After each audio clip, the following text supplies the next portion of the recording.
we'll take it in that order. Eden, I know you mixed a planner, but you can still give us your view. So we'll go again. Ethiopia, Kenya, Nigeria, Uganda, Sudan. Over to you, Eden. Yeah, sorry for my short introduction. I should have to say it, my background also.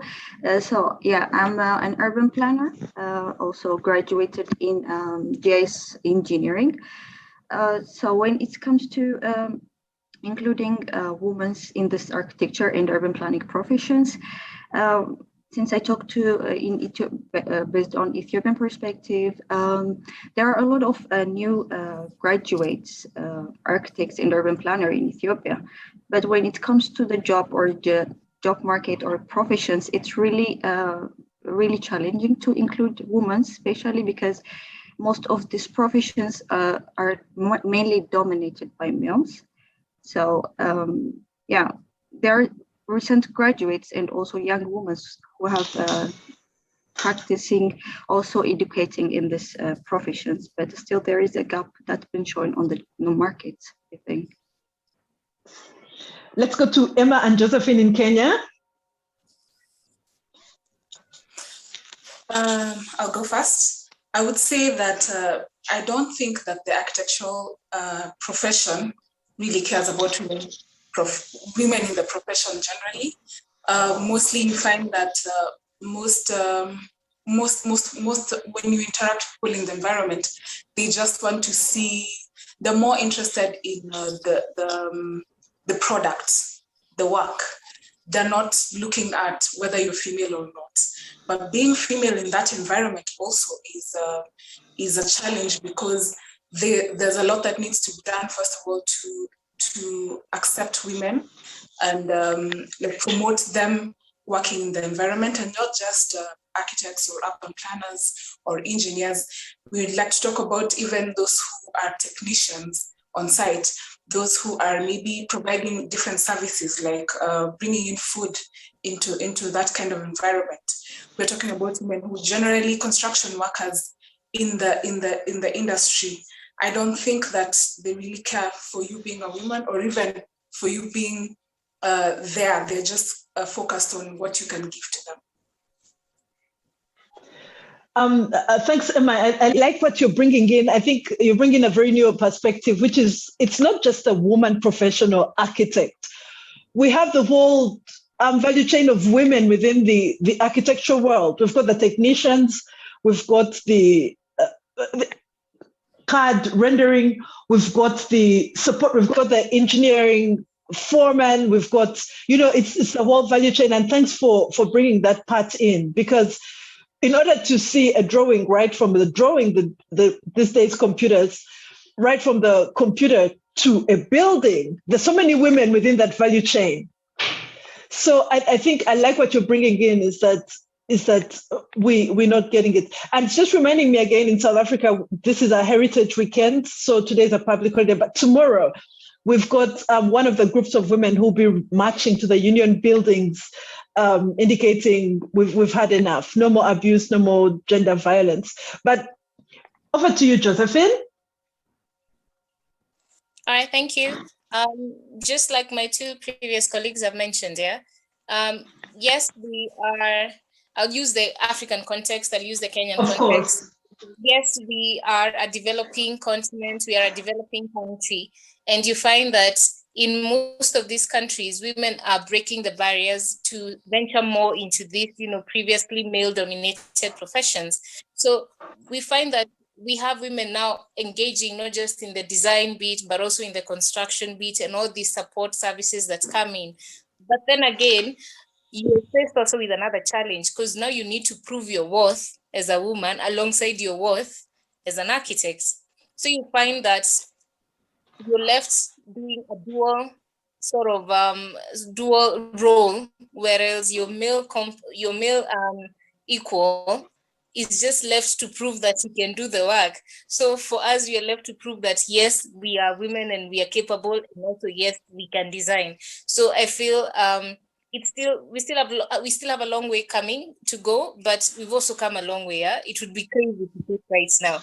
It's crazy what we've managed to achieve thus far, but it would be crazier to, quit now because the environment is still not accepting.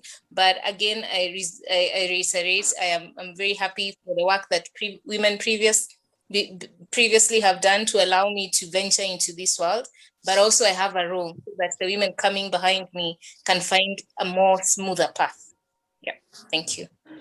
I like what you said, Josephine, because that's exactly why Mona and I and other 3 colleagues decided to form the African Women Architects, because we said many women have gone ahead of us and they've done their bits. But also in our generation, we need to do our bits. We also have a responsibility, a social responsibility to do our bits. There are things that must stop with us, right? There are things that must stop with us. For instance, dropping out of architecture school, for instance, that should stop with us, because we should be able to share our experiences and prepare a lady entering first-year university of what does it mean to enter a 5-year, 6-year program in architecture. So there are things that should stop with us. Therefore, I like what you're saying. We also have our own social responsibility to do our bit within our generation, within the value chain of women in architecture, to make sure it's different for the girls who are coming after us. Lucky for us, we've got Gloria on the call, and Gloria is within the leadership of the Uganda Society of Architects. So, Architect Bazira, over to you. Well, thank you. Thank you, Jennifer.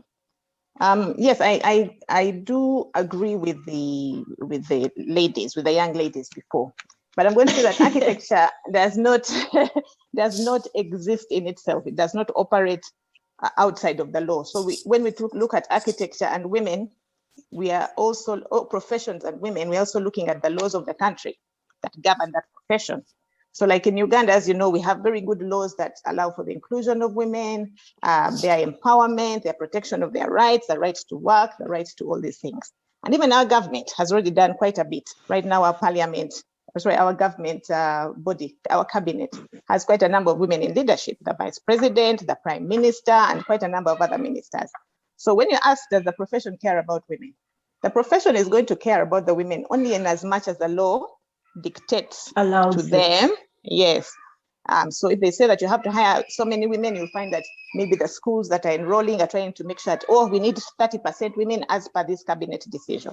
So the key thing for us is to always try to influence those particular aspects. But let's also stress another thing. Secondly, women have, I'm going to say, dual roles. Someone had mentioned it as being a woman and an architect. And she's right, because you're trying to do the cultural role. You're trying to be the traditional or social woman, the one who's caring and gracious and kind, and you don't shout and you don't do this, and there is a conflict between that and the woman as a profession, because then you're expected to be present, bold, firm, all those other things that a profession does. So if that particular aspect of being a woman as a professional has not been tackled, even in the government, even in any other sphere, so it's not unique particularly to the profession of architecture.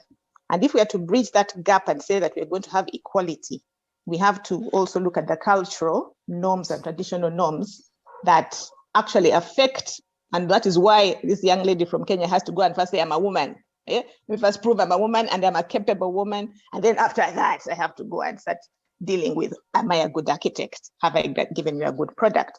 So that is very, very much key. So if you ask about the profession of architecture in Uganda, I'll say yes and no. Yes, it has done it as much as the law has dictated, but no, it still has strides to go in terms of trying to bridge that gap between the two.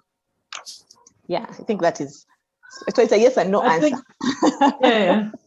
No, that's awesome. What's really very interesting is that you've brought in the fact that we operate within policies and legislation. So even if we say from today onwards, all architectural practices must hire 50% women, well, it depends on the laws and policies operational at that time, but it also depends on the culture of that particular practice. For instance, you find that